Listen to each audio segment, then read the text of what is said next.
Um, yeah, so I can start with introductions and announcements.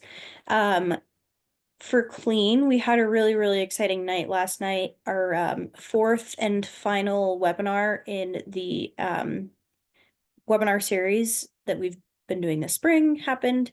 We had Catherine Hayhoe, who is like such an amazing speaker, but she's also the chief scientist for Nature Conservancy, among many other things. She's like the most amazing person, climate scientist ever. So I just wanted to note that if you missed that, we will have a recording going up soon, and then we also um, do have recordings available for the previous three webinars, and I'll put the link to that in the chat. We had a lot of great discussions about the National Climate Assessment, our climate mental health resources, hope, and climate emotions. Lots of great, awesome content. So the webinar recording for last night is still being processed, but I'll send the link to our general recordings page so that when it's up, you can just go there and access it, but the other three are there already. So that's the announcement, and Patrick did a ton of work, um, putting those together. So um, kudos to Patrick, and I do just want to acknowledge too that today is, I think, the last day that we'll be having Katie join us in a formal capacity for these clean calls. She's moving on to a new position, which is so fantastic for her, but a little bit sad for us. And maybe Katie, you can either take a minute at the beginning or the end if you want to like say more about that. But I wanted to say that Patrick will be joining us a little bit more frequently as Katie kind of transitions. So that's good. And yeah, I'll get the link, but that's my announcement. Can I go next then, Gina? Yes. So, hi everyone. Katie Boyd. I've been the Clean Program Manager at CEEE. I am, as Gina said, that's my announcement, my personal news. I am transitioning. This is my last full week with series. I'm taking next week off, and then I will start my new position on April 28th. So I'm going to be working with the Washington State Climate Office, which is based at the University of Washington, and doing climate community engagement climate work there with them going forward. So I'm looking forward to that. And I hope to, at least I plan to, still join Clean Calls in the future and connect with all of you and be part of the Clean Network, but just in a different capacity. So yeah, I'll still see you, but this is my last Clean Call, as Gina said, in a official capacity with Clean. So it's been wonderful. I've been here for 8 years, almost exactly. I started in mid-May 8 years ago. So yeah, it's been a really, really awesome time for me. It's been amazing to connect with all of you and be part of Clean on the Clean side of things, but just watching the Clean Network grow and the amazing things you've all been doing with the Excel Summit and things like that. So just keep on keeping on. I'll still be with you doing that, but I just wanted to recognize and acknowledge the fact that it's been really cool to work with all of you, and I've had a really amazing time at CEEE and Clean, and appreciate um, how much all of you have been a part of that with the Clean Network. So thanks.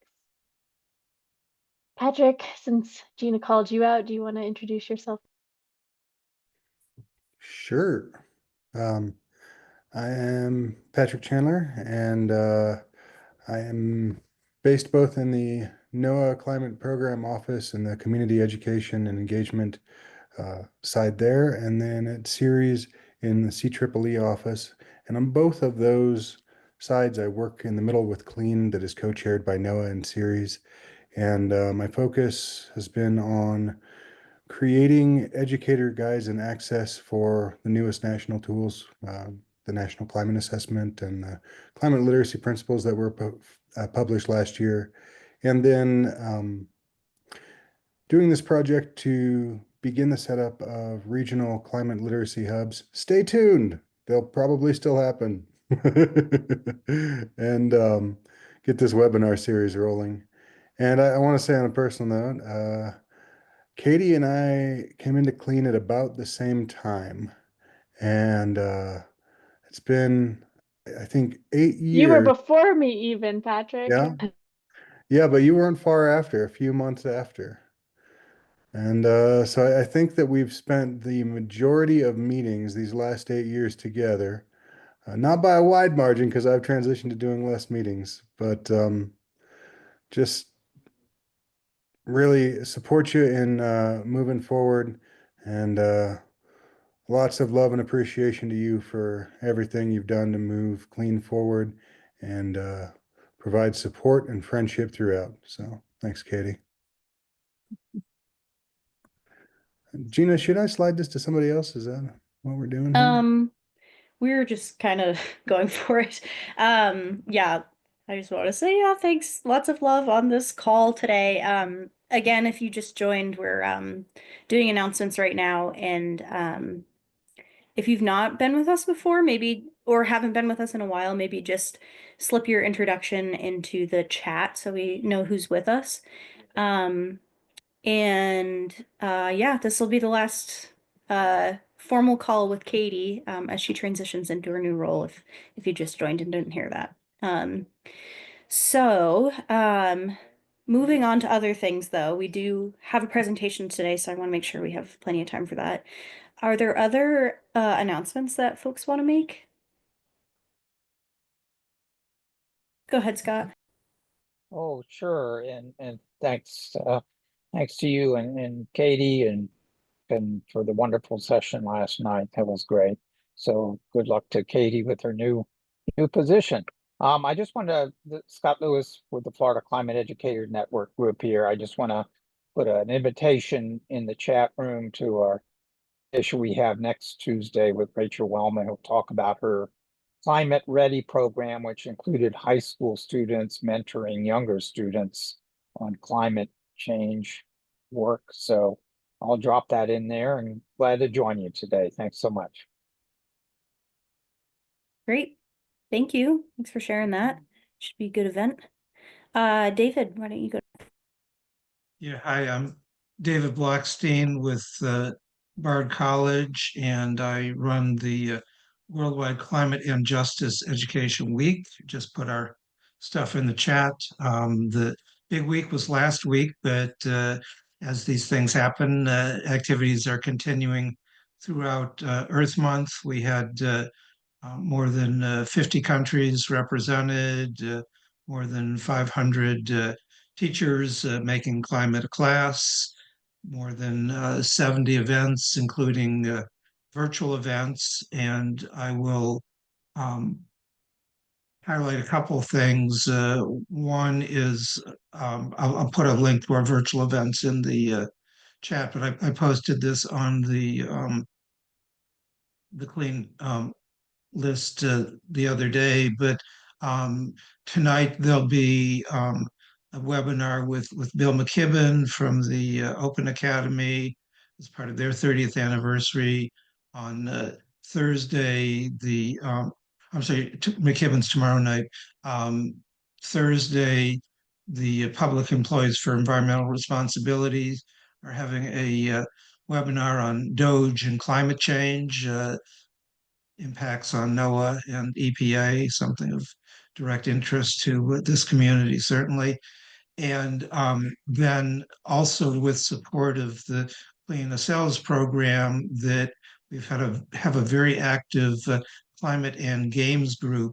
And so on April 23rd and 24th, we'll be having a three-part virtual showcase on climate games. This will be presentations on two different games on each of three webinars, talking about opportunities for using these games in learning about climate change, clean energy, climate solutions, climate justice, etc. So that'll all be in the list of virtual programs I'll put in the chat. And if any of you have virtual programs that you want to associate with us, sign up and we can still publicize them.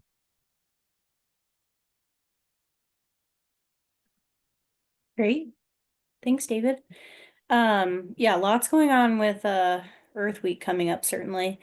Um, not to call you out, Marie, but I just wanted to acknowledge that you put some info about the um Summer Institute in the chat. Do you want to say anything about that? Oh, thanks, Gina. Sure. Yeah, I just shared a link and I can add it again. But I'm with Climate Generation, if I don't know you. And Climate Generation puts on our annual Teach Climate Network Summer Institute. It's for formal and non-formal educators of all grade levels, adult education as well. It's virtual and yeah, it's going to be great. It's July 14 through 17 this year. I know we have clean involved. We have a lot of, we have a couple days of sort of collective events that everyone attends, workshops, and then our cohort days are more regional events. So different states and regions get to talk about more localized climate impacts and solutions. So the link is in the chat. Great. Thanks, Marie. Carolyn, go ahead.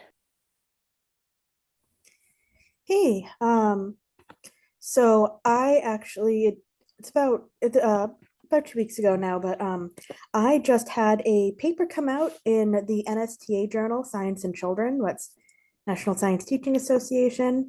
I'm gonna drop the link in the chat. This is a non-paywalled link, so if you want to see it and you're not an NSTA member, then you can check that out. It's called Global Waters Local Impact. It's about, we're using place-based environmental education in rural North Florida and looking at climate change through the context of, in this case, monarch butterflies. The students have a pollinator garden, the impact that climate change has on water quality because they were concerned about the water for their garden, and just doing this really like interconnected, holistic approach to climate education. I've been working with a professor at FSU who focuses on climate environmental education research. So I have a meeting with her right after this, and I would love for her to come and present on, she does more than just the stuff with me. So I would love for her to talk about her work, especially considering that Florida is kind of,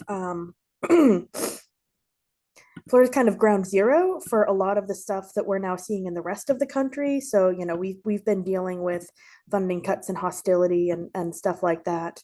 But now the rest of y'all get to enjoy. So it can be really helpful to talk about, talk about how to navigate these kinds of environments. Like we were just at a school yesterday, and I've been asked not to name the school or even the county publicly because the county only has 30,000 people. So, the teachers are concerned about being targeted, and just, yeah, unfortunately, that kind of experience is, a lot of folks are asking about it these days. Thanks for that update, Carolyn. Very exciting about the publication. But yeah, thanks for giving us a heads up about that and continuing to fight the good fight. I want to make sure we have time for our presentation, but I also want to acknowledge that Melissa, there have been a couple of UCAR and CAR items that have come across my inbox. The first one being the survey, which I need to reply to you about. Do you want to mention that at all? And I was actually wondering who the main audience for that is too, if it's more educators or educator support. Yeah, thanks, Gina. Can you guys hear me? Yeah. Okay. I just put a link in the chat to the survey. So we're just doing an evaluation of all of our resources that are accessed through our website, which is pretty much everything, I guess. But so basically, anyone who uses our online resources, we're interested in hearing from you about, you know, what works for you, what doesn't work for you, how do you use things, which topics are you looking for? So I guess it's educators, but also just if it's PD providers or informal educators or anybody that uses educational materials in your work. So it doesn't have to be like just traditional educators. And yeah, and the survey will be open through the, I think, May 15th. So for about another month, and anyone who completes it will be entered in a drawing for $50 Visa gift cards. So a little bit of incentive to complete the survey, but we're just looking to see direction for what resources we develop next. Yeah. Okay, that's very helpful to know. Yeah. And I also just want to say there's this other event for UCAR that we're promoting on Clean. I'll just put the link to in the chat that came into our Clean calendar. And just a quick plug for that again, this is the last thing I'll say before we move on to the presentation. I mentioned this a couple of times, but we're really trying to encourage people to use the calendar that is on the Clean front page more. If you go to our homepage, there's the link, like, and closer to the bottom, there's a really nice calendar that has a bunch of information about PD and other events that are happening in the community. And you can suggest an event, and we will put that on the calendar and also promote it on social media if you provide the info for that and choose to do so. So thank you, UCAR, for doing that. And just as a reminder for everyone, like that, I hope that that's a helpful resource for folks who are promoting events. So it is now already 20 after the hour. So I'll just say if there are any other announcements to put them in the chat. But otherwise, I do want to hand it off to Mike and some of his students who generously joined us to be here and tell us a little bit about their experience with the course at Cornell. Just you should have screen sharing abilities if you so choose, but I will hand it over to Mike now. Thank you very much, Gina. Can you hear me okay? All right. I'm in a large classroom at Cornell, and I hope my class doesn't walk in the back door, but I think we'll be okay. So appreciate the opportunity to describe a couple of things, sort of introduction. One is a working group I co-chair at Cornell to get more climate change into our courses, and then describe the new course that's being offered. And then, most importantly, there should be 2, maybe 3 students who just left classes and joined us. They will share their experience in the class so far. So, to my knowledge, Gina, that is, we don't hear from students that often, but this would be the opportunity. And so, briefly, we now have a climate change curriculum working group that I co-chair. This comes from upper administration at Cornell. And basically, we're trying to strengthen climate change readiness for our students. And if we look at the program, is the first person I'm talking about is actually for faculty and to help them incorporate more climate change into their courses. We're working in collaboration for the Center for Teaching Innovation at Cornell. It's a 5-week program that will start in May, about 90 minutes each week. And the idea is basically help faculty become more climate change literate, as well as helping them understand climate change anxiety among their students. So no surprise, the course involves the climate change basics, solutions, how to address anxiety, climate change justice, and then how to incorporate more climate change into your courses. And this could be a course in art, a course in music. It's not limited to any particular discipline. The invitation for participants has gone out, and we hope that we get faculty members or instructors from every discipline, every department across the campus. So that's underway. The other thing is the new course, which actually it's evolved from, it's currently called Climate Change in Your Future. It's evolved from another course called Using the Power of Food to Confront Climate Change. And please correct me or tell me this has been done many times before, but it is not simply a course on climate change science. It goes much beyond that. It's climate change science, what's happening to the Earth system, but also impacts on the economy, biodiversity, and even food and cosmetics, because we can quickly make climate change very relevant by emphasizing what's happening to something we depend on every day, and that's food. But also there's a lecture on cosmetics, because many are plant-based. And again, it's something from toothpaste to shampoo that we encounter every day, but it is changing. Lots of guest lectures. We had, Cornell now has a program for climate change anxiety in their health center, and that program is for students. Not everybody knows about that, but someone came in and spoke about that. Another guest speaker, climate justice and indigenous knowledge, civic engagement, activism, how to talk about climate change, how to tell stories. We had fun playing roles of climate change denier or climate change doubter and believer. And oftentimes, frankly, those conversations result in a lot of laughter because we don't often just outright talk to a denier. And in the past, I've heard students say, well, that was like talking to a wall. And then the climate change denier said, I could say anything. So it's quite an eye-opening experience. We also cover the role of media. We're oftentimes critical of not having enough climate change in the media, but we had a speaker, his name is Mark Hertzgaard. He's co-founder of one of the largest global organizations helping the media get more climate change into their stories, into the newsroom. Humor. We had a faculty member come and talk about dark humor and its use in climate change. And for that one, I get to wear a dinosaur outfit to sort of introduce him. And then how do we confront this extraordinary challenge, all the solutions that are out there? In a little while, we'll have a speaker come and talk. She's from the Industrial Labor Relations School on campus, and she's the director of the Climate Change Jobs Institute. So what opportunities do our students have? And the final projects, again, I'm bringing in some of the past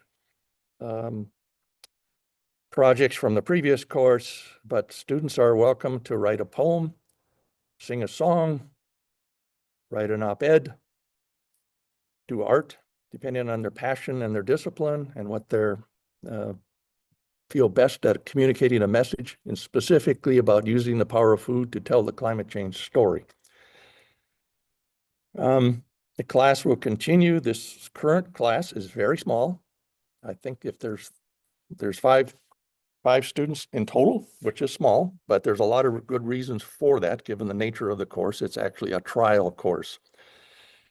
So at this point, I think it would be, I see at least 2, maybe 3 of the students are on board. If they would introduce themselves and just help everybody understand about the course, what you've gained from it, what might be missing, and let's see how that discussion goes. Nicole, would you like to start? Yeah, I can go first. Hi, everyone. My name is Nicole.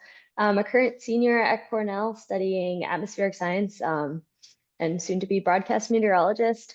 But I've definitely had this passion for climate change and communicating climate. And one of the reasons I was drawn to this course is it really, having a background in atmospheric science, I really understand the science behind climate change and all of that.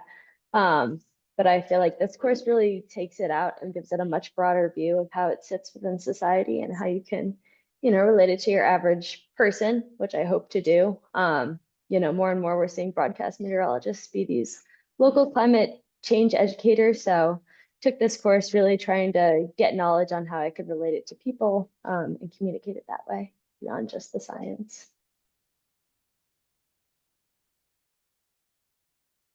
Nairobi, are you on? Yeah, I can go next. Hi, everyone. My name is Nairobi Pena. I'm a biomedical engineering major. I'm a senior. And at first, I joined the class because it fulfilled my liberal studies requirement. And I was also interested in climate change. But now just learning about everything that I didn't know, and especially having guest lectures and just talking about climate change through food, it just showed me how unique the course is. It empowers students to make change now. I mean, a lot of us are in majors that like years of study precede real world impact. And in this class, we get to see that climate change affects every discipline. So we're able to know that it's our responsibility to talk about it, engage others, and take action. And so I just think that offering this class at the university level is crucial, since it gives students the opportunity to realize that climate change isn't just theoretical and it's not just something that we hear sometimes. Go ahead, Neil. All right, so I'm Neil. I'm a senior at Cornell, and I'm actually studying environmental science, although I'm taking this class. What I feel was different, like than the actual major, is that, like Mike said, the major focuses usually on like the scientific aspects, like how everything is working. But like in this class, we're focusing more on like engagement and like understanding what other people are doing and communication. And I just feel like it's really nice to like actually be able to imply like what is going on with the climate like into this class and then discuss with others and understand what like others are like doing in this process and how the efforts now can actually make a change for like climate solutions. If I could insert, I've asked all the students in every class, what, in one word, how do they feel about their future given climate change? And I think most in this class said uncertain or something similar. Previous classes, it's been hopeless or overwhelmed and so on, but they seem to be able to gain tools and how to address climate change taking the class, and that word typically really improves by the time we're all done. I can say in general, oftentimes hopeless goes to hopeful. So I'm not sure, Gina, how you want to proceed, if you want to open it up for questions. I'd also comment that the students are asked to submit a journal entry every week that I'm the only one that sees. And frankly, these are pretty powerful statements coming to me from individuals who, you know, in their stage in life, realizing climate change is out there. Frankly, most of them are just downright inspiring because I hope the course is finding a path for them to be more hopeful about their future. So Gina, how would you like to proceed? Questions? I think if we just open it up to discussion and you know, if the students have any additional thoughts at any point, like if you guys have anything else to say at any point, definitely feel free to go with it. But I think it would be good to open up the floor for discussion. Does anyone have initial questions for Mike or any of these students? Scott, go ahead. Oh, sure. Yeah, I actually, actually Nairobi's this question. I had a question. I mean, talking about meteorology and how it really relates to her future. I was wondering if Nairobi would talk a little bit about, you know, if she saw the connections after taking the course to some of her biomedical engineering work or. Yeah, so I'm less on the research side of biomedical engineering. Like here at Cornell, we have 4 concentrations in the major, and I'm on the biomechanics side of it, which is more industry focused. But I am looking to connect climate change to biomedical engineering in my final project. I just haven't necessarily researched it yet.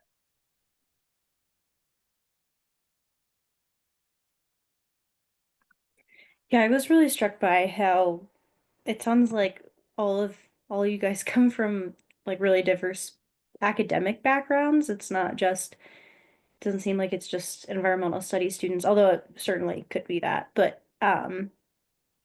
diverse majors and academic interests. how do you navigate that, Mike, as the instructor, having multiple different backgrounds coming into this class? I don't think it's difficult at all. I mean, I'm sure you've seen the surveys of what 16 to 25-year-olds want, and one of the things is listen. I want to be listened or heard. So I think that's part of the class, sort of bridges everybody. The lectures I give are not technical. I guess what I bring is my strength of talking to public audiences often, very often. And it has to be, you know, as they say, talk like a human, not a scientist. And so I think that helps a lot. But I also think there's a richness in having students from so many different disciplines in the class. Because when we have a discussion, we're going to have more in future classes. In past classes, we had a lot because basically the class was such that we just sat around a big table. But I think reflections are important. And the students learn from each other. I mean, last time we had a discussion, others were inspired by Nicole, who's also working with bilingual weathercasters, you know, to help them tell the story.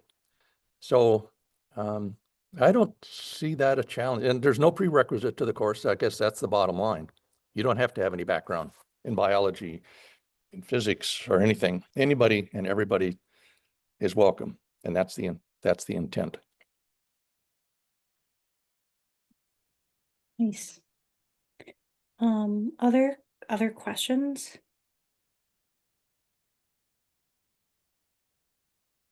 And if you're not aware, NPR did a lovely piece on one of the earlier versions of the class. Actually came to the class, sat in, we all went to the dining hall to get food, and they came along and had conversations over food choices the students were making. It's a pretty powerful piece because that one focuses a lot on climate change anxiety and how to address it.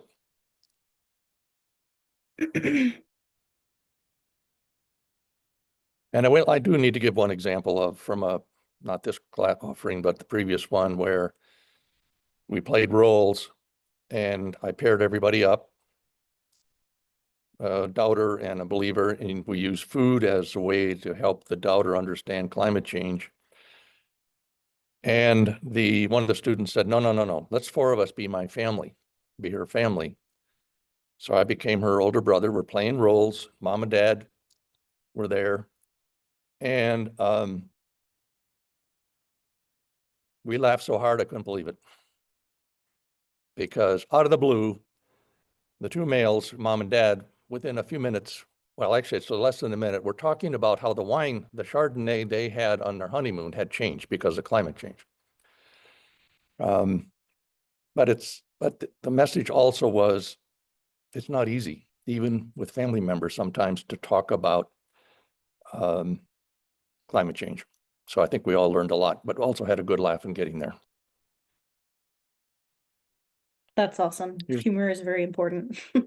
Oh my goodness. Patrick. And the dark humor, the faculty member that came in recently and talked about humor was just incredible. Not only is he a humorist, he understands humor, the history of humor, and he just delivered a really good message.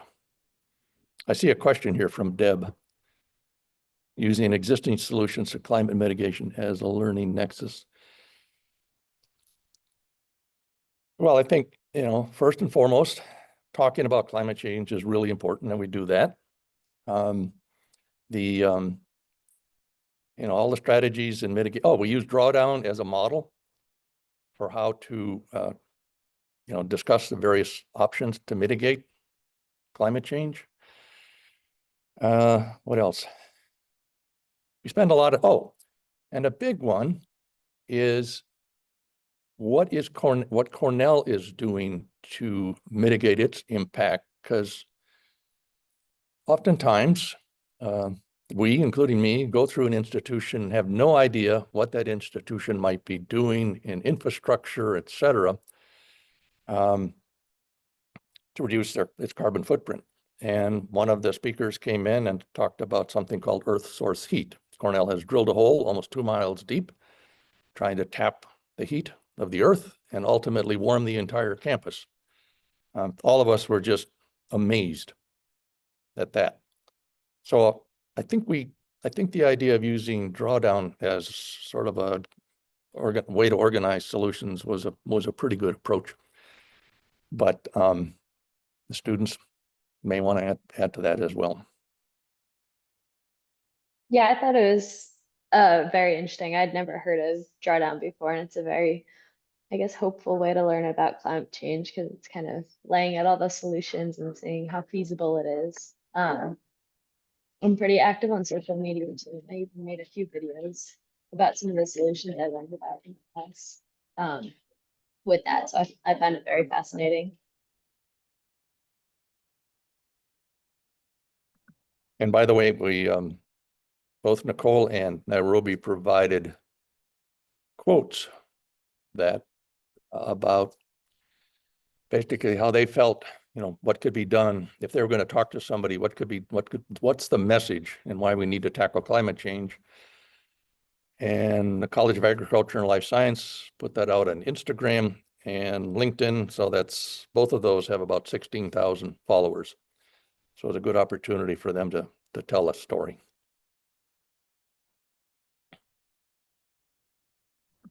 Maybe I'll jump in here. I didn't glance at the chat here. Are there other questions before? Did we do it?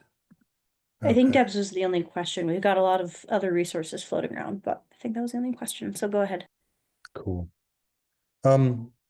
Something I've noticed in teaching at CU and talking with folks from other universities is I see often a trend where when students come into the university, they're overloaded with information about climate change freshman year and often, sophomore year. And then by the time they get to junior and senior year, it's finally like, oh, and now we can explore solutions and systems thinking and actually engage with this from a place of agency and action rather than a place of information overload. And I was curious with the students, what your experience has been at Cornell through your college career, if it was similar to that, or if you had more of a supportive climate education throughout, and any thoughts you might have on what's needed in higher education to create that supportive system for you as students. I guess I can touch upon one of the guest speakers we had. It was from the, I believe, Environmental Sustainability Office at Cornell. And every year they do, I guess, an incoming Canvas module and lesson for incoming students. And we all remembered, taking it when we were incoming students, but kind of touching upon your point of information overload is that you're just bombarded with so much information coming in as a new student, which is something we discussed a little bit. And that was great information and super valuable, but it was kind of lost among all of the other information we got coming in as students. And I think it's just what's been helpful for me is learning about climate change in classes and whatnot, and even classes that aren't really related to the sciencey portion of it. Just working it into classes that aren't about climate change and making those connections.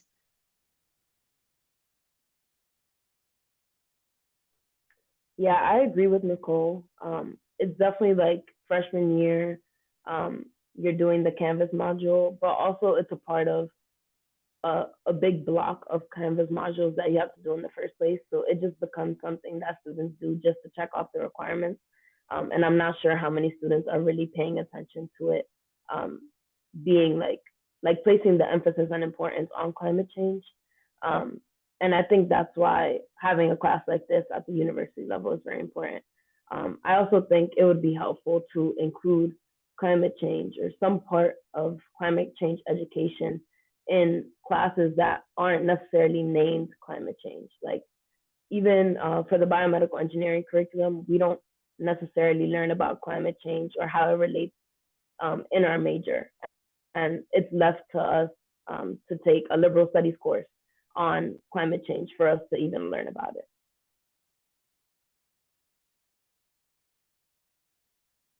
Neil, any thoughts on that? Just adding on to that, it's also because this class is like a discussion class.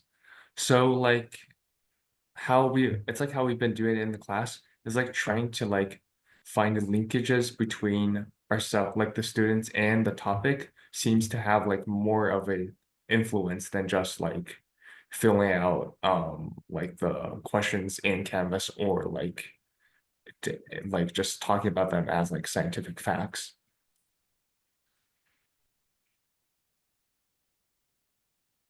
Yeah, I feel like discussion classes are always really challenging, but they get you thinking more deeply and are, yeah, they're just a little bit more challenging and kind of get more out of it sometimes.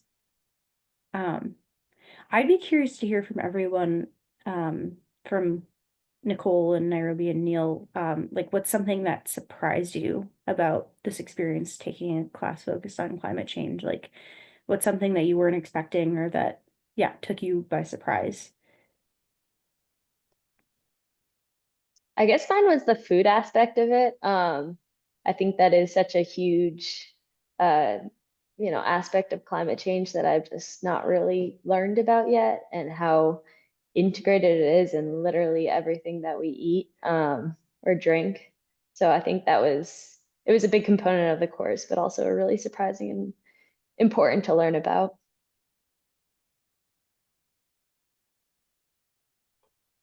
I'm surprised at how the course has had like an impact almost on my daily thinking. Like I'll go to make breakfast and I'm like, how would this, how would climate change impact what I'm about to eat? And I'm like, how did that thought even come up? But I guess it just shows the importance of even exploring food as it relates to climate change. And yeah, like Mike always says, like we all eat. Everyone has to eat. And I think it was really smart to make a course that focuses on how climate change affects our future, and that includes food.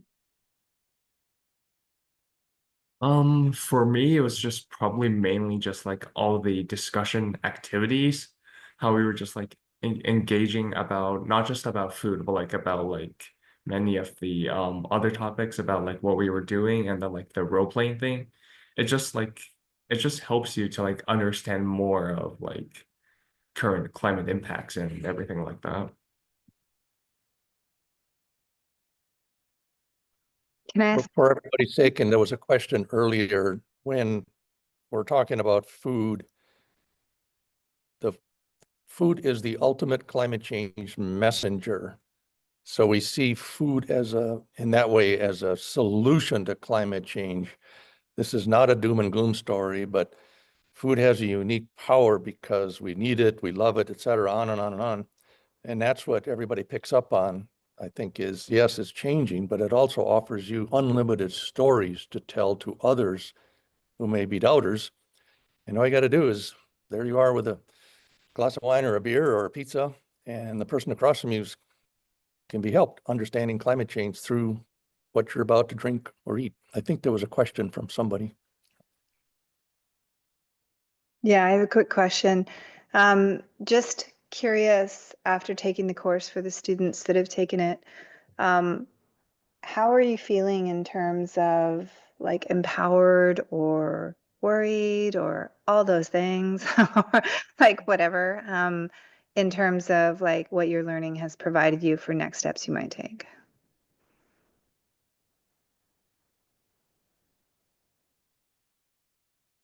I guess it was definitely helpful to learn about a lot of the solutions that we talked about. I mean, I'm a climate change minor, so I already had a pretty good background of, climate change and, but it was definitely a lot of despair around it. So I think the solutions were pretty helpful.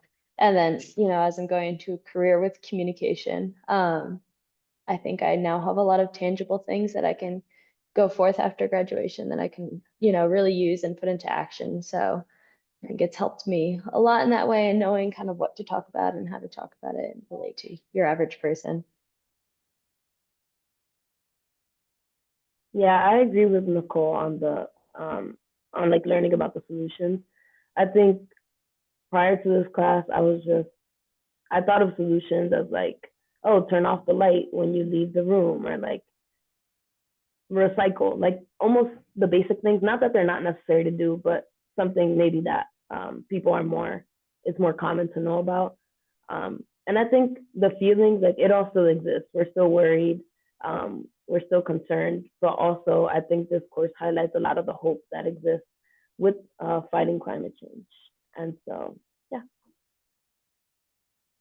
And initially when we started like saying like the one word about like what you think about like climate now, because of my background in environmental science, I just threw in like concern, because we are definitely like from like trends, like from scientific data, you can tell that the climate is not like going towards like a good like ending for like us humans. But throughout the course, like during the discussions, aside from like learning about like what's not going right, you're also learning about like what people are doing, what solutions have been imposed, like what new technology there is, what people are like doing to like educate the public to get like everybody engaged into like climate protection. So it just overall, it just makes you feel more hopeful towards the future.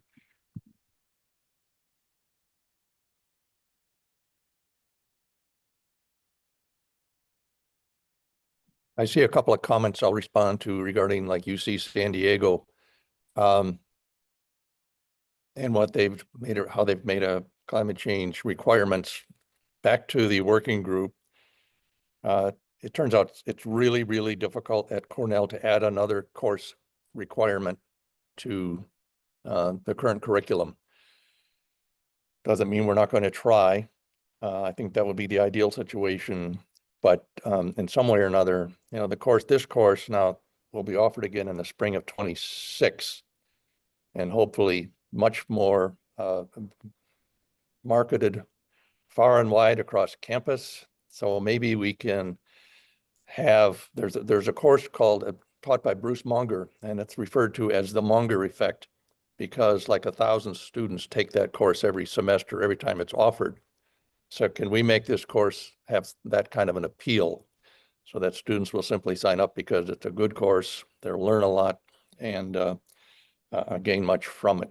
But yeah, I looked at what UC San Diego's done and a number of other institutions around the country, Cal State system.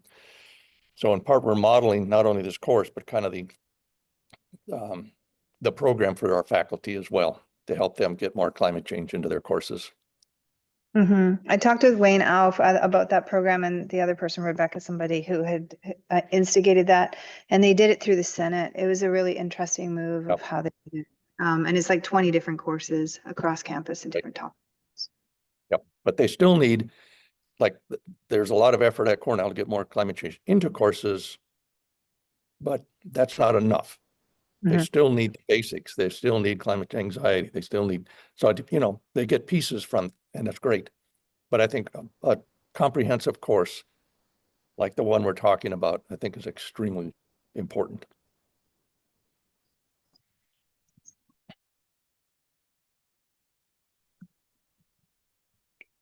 Thanks for all the comments. Yep. Mike, for a course like this, ideally, where would you put that in the educational progression? There are no prerequisites. Does that answer your question? So it could be anywhere from freshman to senior. But do you have a sense of, is this something that you would want to have at the beginning of their education to kind of launch them in further explorations, or what are you thinking in terms of that? Yes, thank you for that sort of clarification. Yes, it would be, because this is it's an intro, a broad intro, but there's also a climate change minor at Cornell and a lot of other courses. So there may be courses that have climate change content that they could take that's in their discipline. So yes, it would be, I guess, preferred early in their time at Cornell. Good question.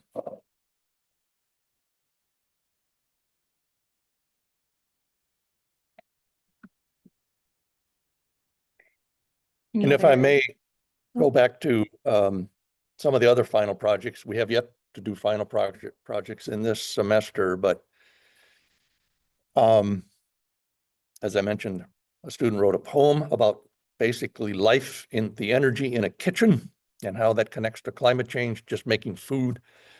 Someone brought in a loaf of sourdough bread that they had made, and they talked about how it's made and all the ingredients and how they're changing, and then broke that loaf of bread, and we shared it.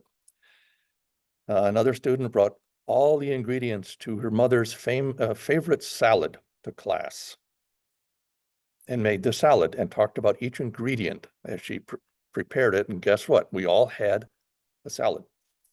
One of the epiphanies, that we're not able to do it in this course, but previous ones was, basically go to the dining hall, come back with a plate of food. And a lot of students says, this is it. This is it. It's right there in front of me. All the stories I can tell what's on my plate. Lots of really powerful experiences shared in those final projects. Another one did a tourist guide, the food around the world and how it's changing. If you go to Italy, this is what you typically eat. Guess what? This is what's happening to olive oil or wine. So I think that's yet to come, but I'm looking forward to see what this group is going to bring, so to speak, to the table, because it's always a lot of fun. And I think I've said fun several times. That's part of the course. It has to be fun. It's got to be a little humor. That's a great philosophy. If I may, we got a couple of minutes. Yep, we got 5 more minutes. I want to go, if it's okay, unless Nicole, any of the students want to say anything. What I want to do is see if I can do this real quick. There's a display that just went, let's see. Of course, it's not there. Oh, yeah. Can you see that okay? Yep, I see some slides. Look in the lower right-hand corner, you'll basically see a mock-up. This is the lobby in one of our main libraries at Cornell.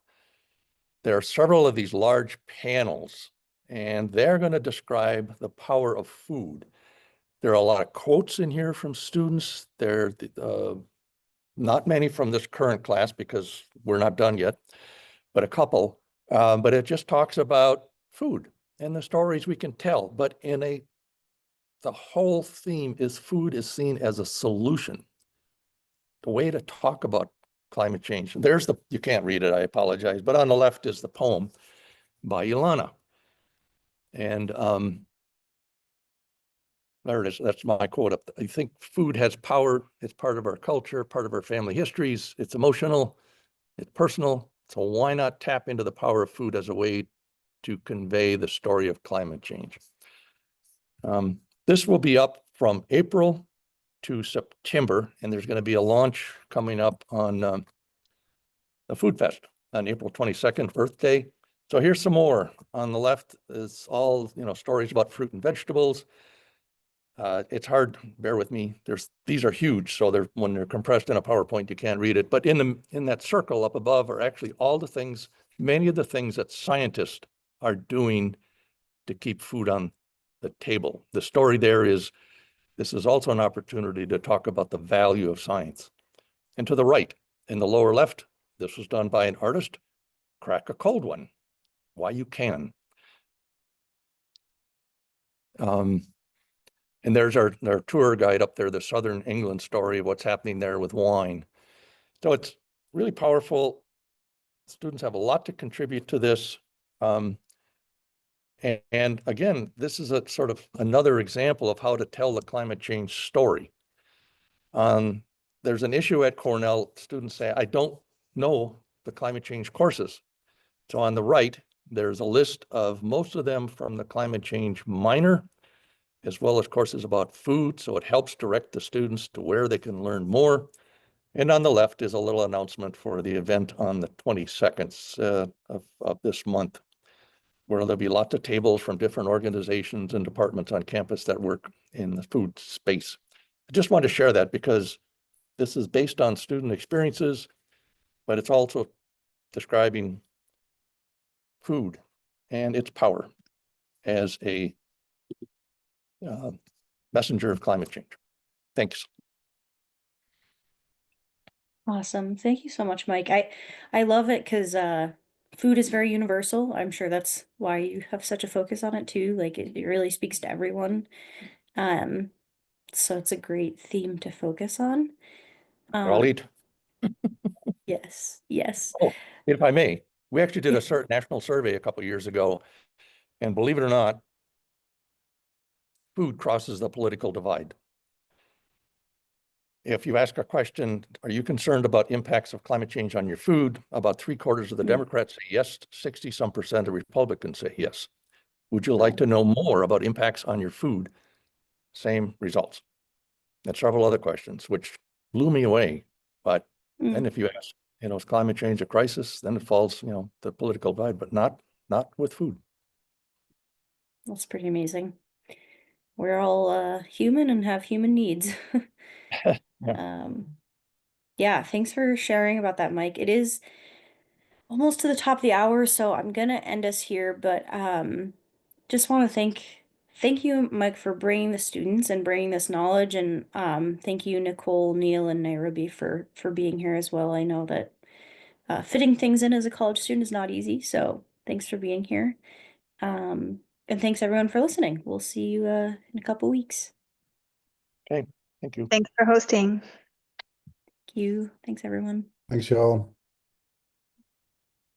Thanks, everyone. Thank you, Katie.